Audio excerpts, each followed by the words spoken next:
Bill Gates said, "I will always choose a lazy person to do a difficult job because a lazy person will find an easy way to do it." What's a real life example of this? 1.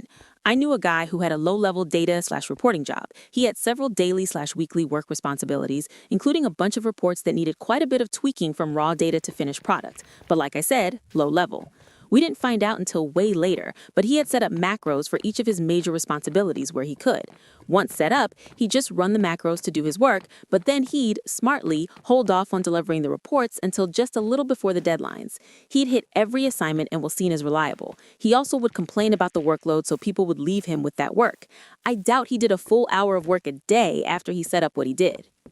2. An older company had a person dedicated to data entry, which boiled down to copying and pasting portions of data from text files into spreadsheets and formatting into a report. The person originally doing this job spent a full 40-plus hours a week doing it, but was not very computer literate. When they retired, the company hired someone with actual skills. The new hire convinced management to let her work remotely after getting up to speed on the job. The first week at home was spent automating the entire job.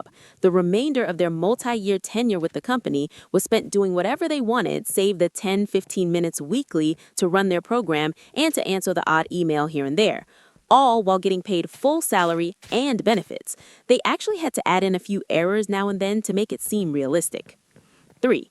An engineer spent hours developing a program so they could start the coffee pot from their desk and not have to wait for coffee when arriving in the break room. 4. I had to carry groceries into the house when I was a kid. I didn't want to make multiple trips, so I tied several bags to the belt loops on my pants to do it in one trip. 5. Eating dinner out of the pot so there's fewer dishes to wash.